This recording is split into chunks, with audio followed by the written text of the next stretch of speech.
Halo semuanya, annyeonghaseyo. Pertama-tama perkenalkan nama saya Nadila dari Hangul Ko With Me sebagai moderator seminar kali ini. Seperti yang tadi host sampaikan, kali ini kita akan memulai seminar dengan tema Get Ready to Researcher Student in University of Science and Technology Korea. Bersama Kak Malika Najiba sebagai Master Student in University of Science and Technology Korea. Oke, tanpa berlama-lama lagi, saya serahkan waktunya kepada Kak Malika. Halo, Kak. Kira-kira sekarang udah kedengar belum ya suaranya? Dengar, Kak. Videonya belum ini ya? Belum Udah kok. ada ya? Oh, udah. Udah. Oke. Halo. Iya. Annyeonghaseyo. Halo semuanya. Halo, Kak. Oke, sebelumnya aku mau bilang makasih banyak buat Hangul Ko With Me yang udah undang aku di acara sore hari ini ya. Kalau di Indonesia masih sore, sekitar jam 6. Iya, Di betul. kita udah malam, udah jam 8 malam karena kita 2 jam lebih cepat dari Indonesia. Iya, makasih banget buat teman-teman di sini yang udah menyempatkan waktunya. Hari ini kan malam minggu ya, Sabtu malam, tapi teman-teman masih sempetin waktunya untuk ikut webinar di sore hari ini. Jadi makasih banget. Dan oh ya, jadi hari ini aku mau cerita tentang ini ya, pengalaman aku menjadi student researcher di University of Science and Technology di Korea. Tapi kalau nggak salah aku udah share PPT ke ini ya, ke panitia. Boleh minta tolong di Oke. Maaf ya tadi ada sedikit kendala teknis. Jadi sekarang kita mau langsung lanjut aja. Mungkin moderator mungkin atau Mbak panitia yang lain bisa dimulai ke PPT di slide pertama. Oke, ya mungkin kita mulai lagi dari awal. Annyeonghaseyo. Halo semuanya, teman-teman di sini. Gimana kabarnya? Ini makasih banget ya udah semuanya nyempetin waktunya. Makasih juga buat Hangul Ko With Me yang udah ngundang aku di malam hari ini. Kita sekarang akan membahas nih tentang University of Science and Technology Korea. Nah, mungkin teman-teman di sini ada yang baru pertama kali dengar tentang UST atau University of Science and Technology.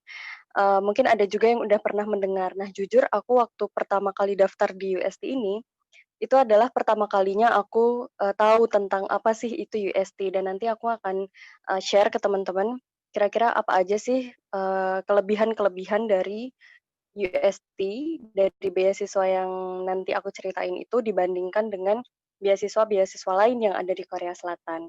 Nah, mungkin bisa lanjut ke slide berikutnya.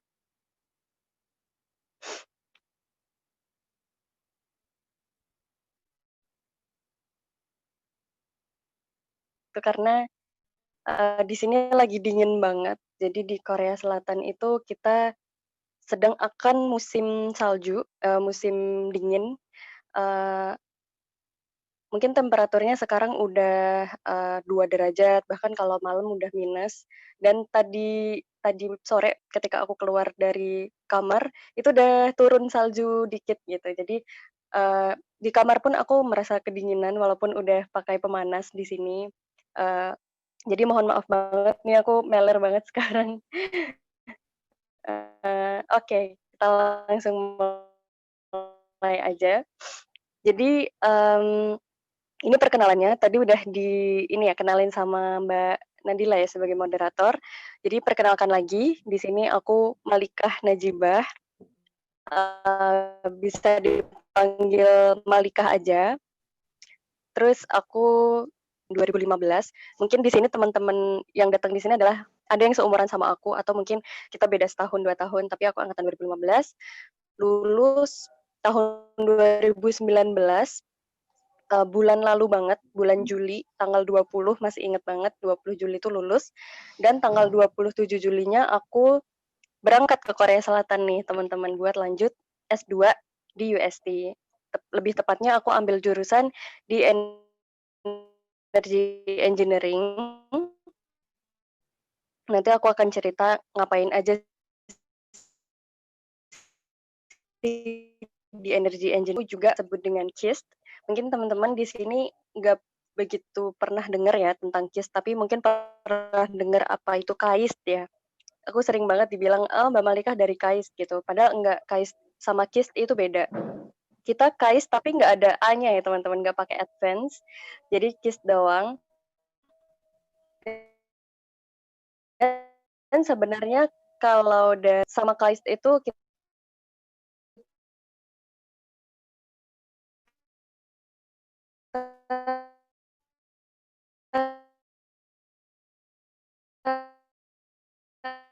masih saudara itu Nur di Perpika atau Persatuan Pelajar Indonesia di Korea Selatan, tepatnya di wilayah 1. Wilayah 1 itu wilayah Seoul dan sekitarnya. Jadi kita di sini ada persatuan pelajar, tapi dibagi menjadi 3 wilayah, teman-teman.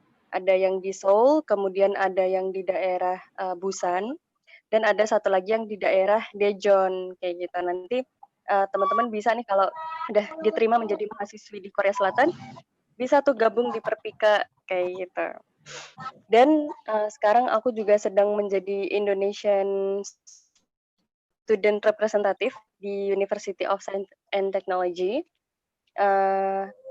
Dan moderator, mungkin kita langsung lanjut aja ke slide berikutnya. Oh ya teman-teman, nanti di sini silahkan ya, yang pengen tanya apapun, nggak cuma terkait dengan UST, mungkin terkait dengan, Kak gimana sih pengalaman dulu ketika di Korea Selatan waktu pertama kali datang misalnya, atau pengalaman ketemu sama Ajuma Ajushi di sana kayak gimana, pengalaman dalam mencari makanan halal di sana gimana, silahkan banget nanti tanya di sesi tanya jawab di akhir, nggak cuma tentang UST aja, feel free untuk tanya apapun, oke? Oke, sekarang kita lanjut dulu, kita akan berkenalan nih, kira-kira apa sih itu UST. Jadi teman-teman, tadi kan aku bilang ya bahwa aku sekarang kuliah master atau S2 di UST, sambil jadi peneliti di KIST gitu ya. Nah sebenarnya kalau dari letaknya, kita itu UST dan KIST berada di 2 wilayah yang berbeda. UST ada di Daejeon, KIST ada di Seoul. Nah, Daejeon sama Seoul itu kalau misal kita naik bus, itu jaraknya mungkin sekitar 2 jam. Jadi Daejeon itu kita sebutnya adalah kota pelajar. Kalau di Indonesia kita punya Yogyakarta, kalau di kalau di Korea Selatan kita punya Daejeon gitu. Di sana kita ada banyak sekali universitas, banyak sekali riset institut gitu ya. Sedangkan kalau di KIST itu posisinya di Seoul, jadi di pusat kota. Nah, mungkin banyak yang penasaran, kira-kira gimana Kak? Apakah Mbak Malikah bolak-balik nih dari Daejeon ke Seoul tiap hari gitu? Nah, itu enggak ya teman-teman. Jadi aku selalu stay di Seoul, aku rumahnya di Seoul, aku kantornya di Seoul. Jadi aku cukup datang ke KIST atau riset penelitian KIST ini. Kalau di Indonesia mungkin teman-teman tahu ada namanya LIPI itu ya di Indonesia. Nah, KIST itu mirip sama LIPI. Jadi kita Institut Riset Penelitian milik pemerintah Korea. Nah, nanti ketika teman-teman mendaftar di UST, teman-teman itu nggak cuma bisa mendaftar riset di KIST doang, tapi ada banyak banget riset dan beda-beda gitu spesialisasinya. Kalau aku kan di bidang energi nih teman-teman. Nah itu di KIS. Nanti kalau ada teman-teman yang di sini dari misal di bagian astronominya ada sendiri, di bagian informatikanya ada sendiri, kemudian misal ada yang fokusnya mikrobiologi nanti ada tempatnya sendiri. Jadi ada banyak sekali institut penelitiannya di sini. Dan yang menarik adalah UST ini, kalau teman-teman tahu, kita adalah beasiswa S2 ataupun S3 yang ada di Korea Selatan dengan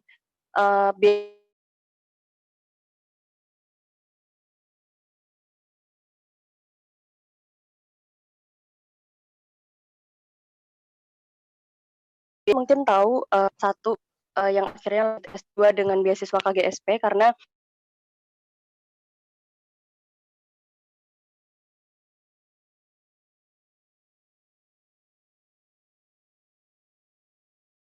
tujuh tahun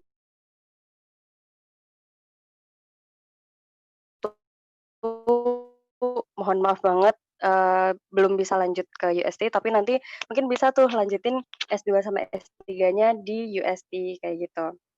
Ini mohon maaf PPT-nya boleh dimunculkan lagi nggak?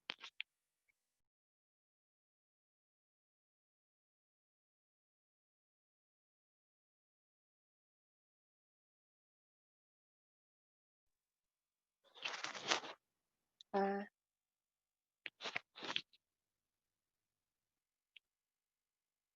Nah iya tadi ada yang nanya, Kak itu untuk sains doang ya? Betul, jadi kita memang untuk science and technology doang. Jadi buat teman-teman yang mau ngambil manajemen misalnya, atau misal mau ngambil apa ya, sosial kayak gitu, kita sebenarnya nggak ada. Jadi kita khusus untuk teman-teman yang fokusnya di bidang science and technology gitu. Nah, itu sekilas terkait perbedaan UST sama KIST. Jadi nanti kita tuh gini ya teman-teman, kan tapi kita jadi peneliti di suatu institut. Misalnya aku di KIST, ada teman-teman yang lain di institut yang lain gitu kan. Nah, kita cukup stay di KIST, kita datang sebagai pekerja pada umumnya, dari jam 9 pagi sampai jam 6 sore, kita masuk ke kantor. Jadi kita nggak cuma student, tapi student researcher, yaitu kita mahasiswi sambil jadi pekerja, sambil jadi peneliti, kayak gitu. Nah, itu nanti kita datang ke institutnya, terus ketika nanti teman-teman ternyata punya kelas nih dari jam 1 sampai jam 3 siang, ya udah nanti teman-teman tinggal datang aja ke kelas yang kelasnya itu udah disediakan sama institut risetnya. Jadi teman-teman nggak perlu datang ke kampus, tapi justru profesor yang akan datang ke tempat kerja kita, yang akan datang ke institut penelitian kita gitu. Nanti aku akan juga tunjukkan kira-kira kondisi kelasnya kayak gimana, ada juga gambarnya.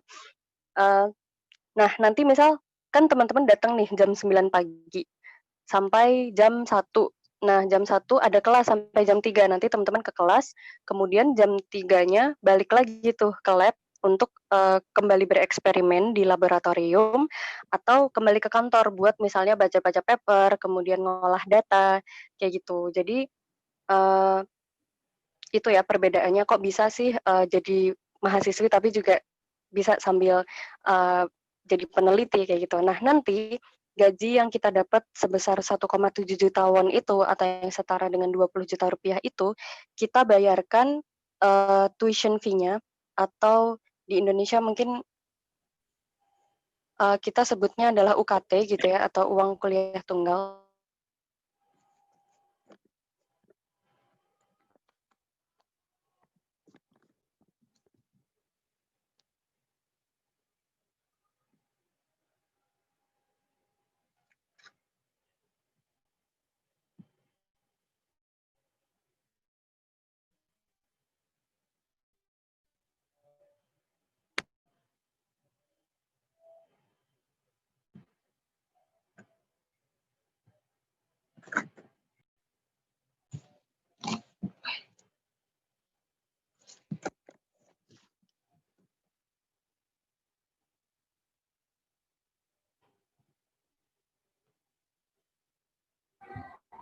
Halo Kak Malika. Halo.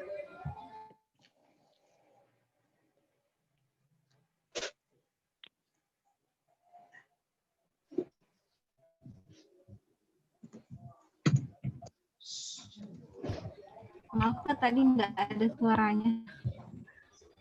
Iya tadi tiba-tiba keluar gitu, maaf ya. Aku langsung lanjut aja kali ya. Iya, lanjut aja, Kak. Oke, maaf banget. Oke, jadi mungkin tadi tuition fee ya atau uang kuliah tunggal. Jadi tadi gaji yang kita dapat tuh selama 1 bulan kita bayarkan untuk tuition fee-nya. Kalau di Indonesia kita sebut UKT atau uang kuliah tunggal atau SPP-nya gitu ya.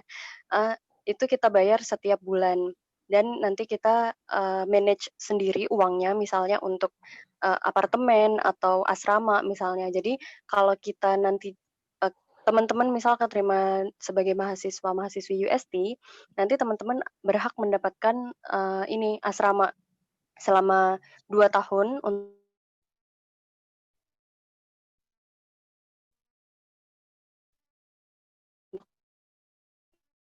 master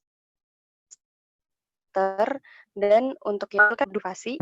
Jadi aku, lebih senang untuk tinggal di luar, pindah ke apartemen gitu. Jadi mungkin nanti aku juga akan cerita kira-kira berapa sih, pengeluaran selama di Korea Selatan gitu ya. Karena kan aku posisi di Seoul ya teman-teman. Sedangkan di Seoul itu termasuk yang pengeluarannya tuh, sangat besar. Jadi kayak misal kita makan, di Indonesia kita kan mungkin uang Rp15.000 atau Rp20.000 itu udah dapat makanan yang enak banget gitu ya. Udah dapat nasi sama ayam, mungkin juga ada yang udah dapat daging gitu ya kalau ke ini nasi Betul, Padang gitu Kak. ya.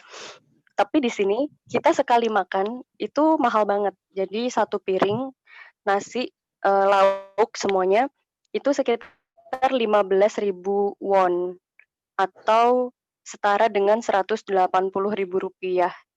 Itu 1 kali makan. Kalau misal pengen jajan-jajan, misalnya beli topoki gitu ya.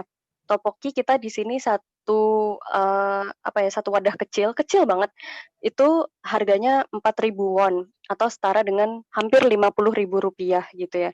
Jadi memang di sini mahal untuk makanan, bahkan, untuk tempat kos-kosan Rp1.000.000 itu udah mahal banget. Bahkan mungkin di Jogja, kalau kata temen aku berapa ya, Rp400.000 atau Rp500.000 udah dapat kos-kosan gitu ya. Tapi di sini kita, eee, jarang ada kos-kosan, kita memang, biasanya adanya apartemen, dan apartemen itu kita 1 bulan bayarnya, sekitar 400 sampai Rp500.000 atau setara dengan Rp6.000.000 gitu. Jadi memang di sini tadi teman-teman mungkin pertama kali aku sebutin angka, beasiswanya, kerasa, wah banyak ya uang beasiswanya gitu. Tapi sebenarnya kita pengeluarannya juga sangat banyak gitu. Makanya, ada yang akhirnya bisa nabung karena memang irit, jadi makan sehari-hari nggak perlu beli di luar tapi cukup masak sendiri gitu, itu kan irit banget. Tapi ada juga yang akhirnya dengan gaji yang tadi Rp20.000.000 habis tuh setiap bulannya karena setiap hari makan di luar kayak gitu. Makanya nanti ketika teman-teman udah keterima di Korea Selatan, saran aku masak sendiri aja gitu, karena aku juga masak sendiri. Setiap hari kita di sini, eee, ada, eee, tempat yang jualan makanan halal, daging-daging halal, eee, kemudian juga paling makan sayur karena di sini, kita diajarin untuk selalu makan sayur tiap hari. Jadi setiap makan aku selalu ada sayurnya kayak gitu, dan itu jauh lebih murah dibandingkan dengan jajan di luar, kayak gitu. Itu sekilas, tentang pengeluaran yang ada di Korea Selatan. Mungkin bisa langsung lanjut lagi ke slide berikutnya.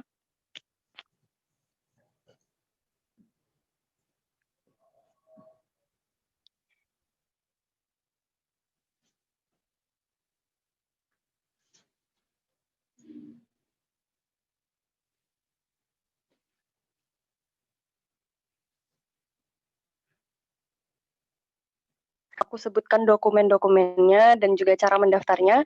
Aku pengen sedikit cerita dulu, bahwa kita 1 tahun itu buka 2 kali.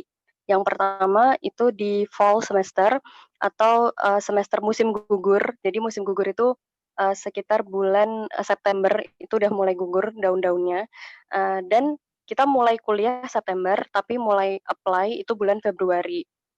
Itu yang aku, lakukan dulu, karena aku masuk itu fall 2019. Jadi aku daftar bulan Februari 2019 dan alhamdulillah keterima. Jadi mulai September 2019 aku udah mulai semester 1 kayak gitu.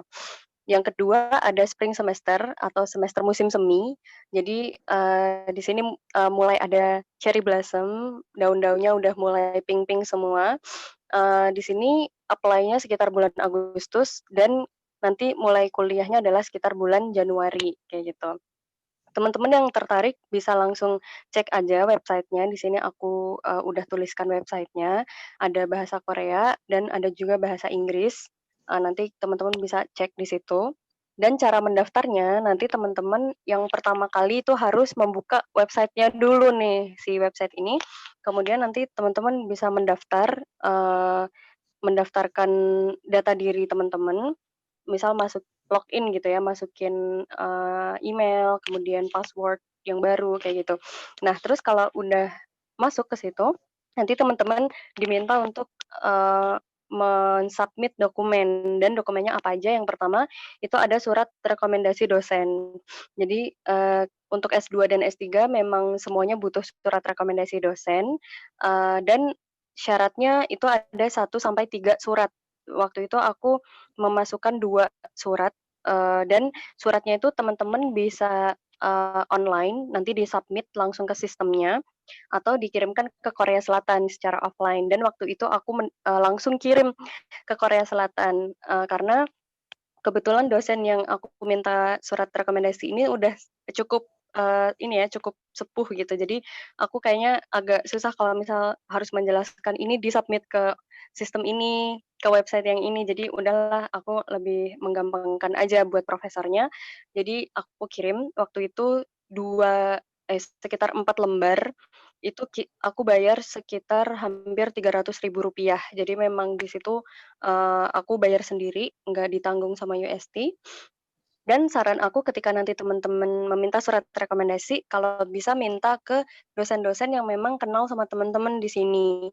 Misalnya teman-teman udah pernah ngambil kelasnya beliau, atau teman-teman pernah menjadi, eee, asisten di mata kuliahnya beliau. Nah, nanti ketika, dosen itu udah kenal sama kita, maka beliau akan lebih gampang mengisi surat rekomendasinya, karena di situ nanti pertanyaan-pertanyaannya adalah terkait dengan kira-kira, eee, misal nih, eee, di sini siapa ya, Sofia Resti gitu ya, mau lanjut dan minta surat rekomendasi dosen gitu. Apakah Sofia Resi, bisa menggunakan bahasa Sunda, misal yang lain deh, Nisrina Salma gitu ya. Apakah Nisrina Salma, ini bisa bekerja dalam ketika dulu, bekerja dengan Anda di laboratorium kayak gitu. Jadi, hal-hal seperti itu atau misal yang lain, Ai Sukmadewi misalnya, eee, bagaimana sih Ai Sukmadewi ketika dulu S1, apakah orangnya pendiam? Eee jadi sudah ada template-nya di situ. Jadi, teman-teman nggak perlu khawatir. Suara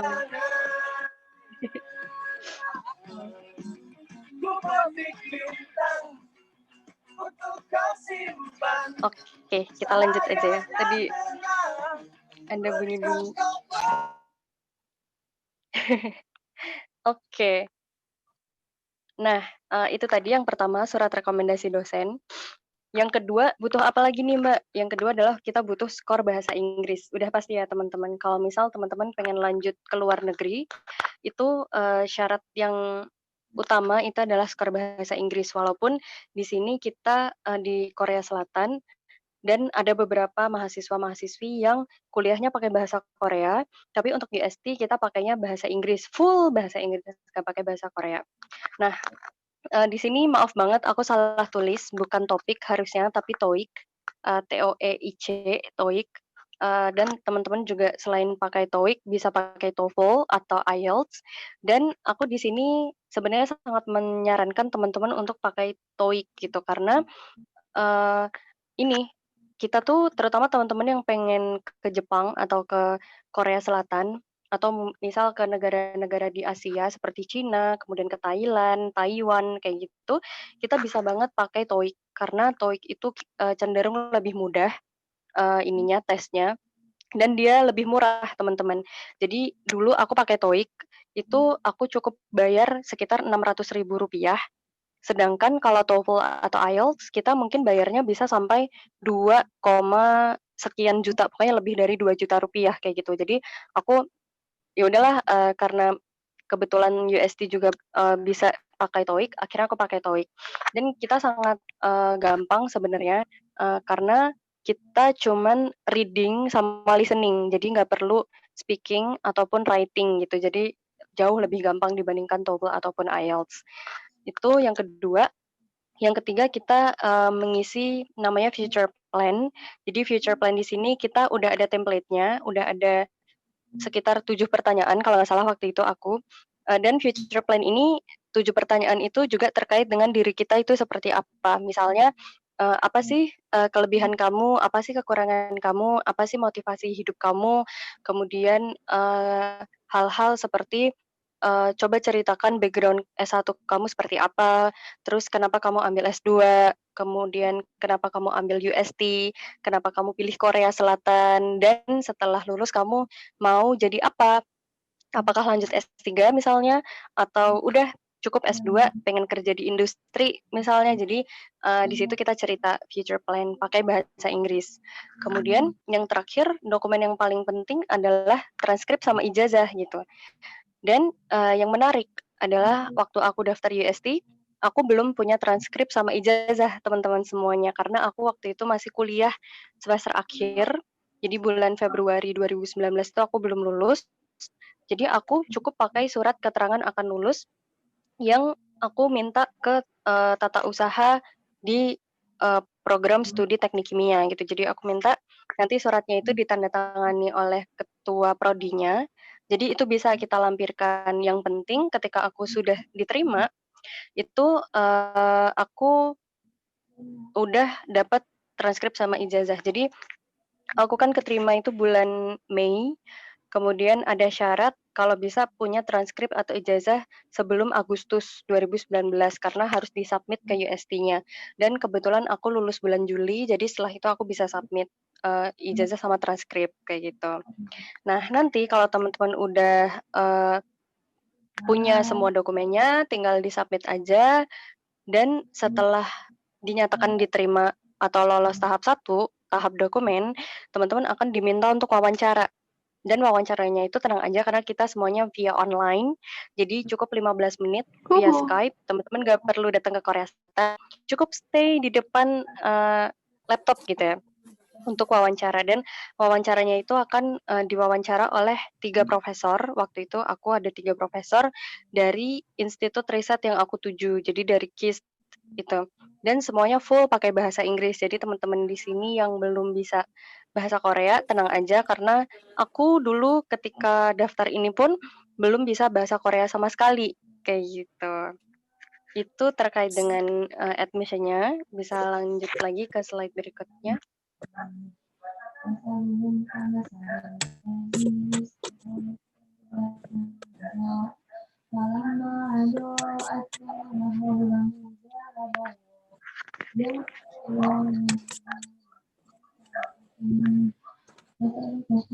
Oke.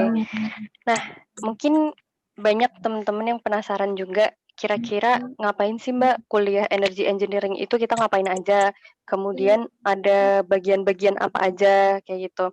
Terus laboratoriumnya ada apa aja? Nah, aku akan coba ceritakan sedikit tentang background-nya.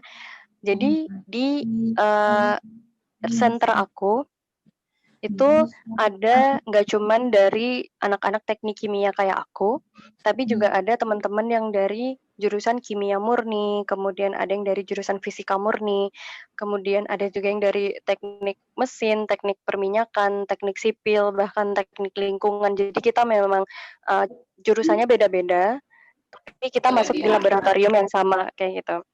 Nah, di energy engineering itu sendiri, kita di bidang energi, ada banyak sekali pilihan-pilihan laboratoriumnya. Ada yang di baterai, kemudian ada yang di fuel cell, aku di bagian fuel cell. Nanti aku akan cerita lebih lanjut, apa sih fuel cell itu. Kemudian ada yang di bagian solar cell, kalau teman-teman lihat, ini memanfaatkan energi dari matahari kayak gitu. Kemudian ada yang di bidang katalis dan juga ada yang di bidang energy storage. Nah, aku di sini coba ceritakan sedikit tentang fuel cell. Mungkin banyak juga yang baru pertama kali dengar fuel cell atau ada juga yang udah paham apa itu fuel cell.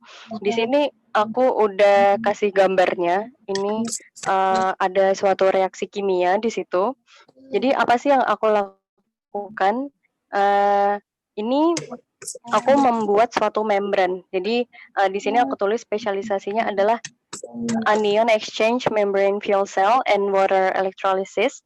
Jadi aku di sini memanfaatkan ini hidrogen. Jadi aku coba ceritakan sangat simpel aja ya. Teman-teman di sini mungkin tahu ya kalau untuk mobil misalnya atau motor kita kan masukin bahan bakar minyak gitu ya. Bahan bakar misalnya ada yang bensin, ada yang Pertamax, ada yang premium, pokoknya beda-beda gitu ya. Nah, nanti ketika teman-teman pakai mobil atau motor itu kan akan mengeluarkan suatu emisi namanya CO2 atau karbon dioksida, ada juga karbon monoksida gitu kan. Nah, sedangkan teknologi yang sekarang aku kembangkan itu, aku bukan memasukkan bahan bakar minyak, tapi memasukkan hidrogen. Nanti mobilnya nggak akan ngeluarin CO2, tapi kita cukup keluarnya itu adalah air. Jadi kita teknologi terbaru dan sangat bersih seperti itu. Nah, terus bedanya apa Mbak fuel cell sama water electrolysis? Jadi kalau water electrolysis ini karena tadi aku butuh hidrogen buat dimasukkan ke dalam sistem, sekarang aku menciptakan hidrogen pakai water electrolysis. Pakainya kita masukin air ke dalam teknologinya itu, ke dalam sistemnya, nanti airnya akan split jadi hidrogen sama oksigen kayak gitu. Itu sedikit tentang jurusan aku.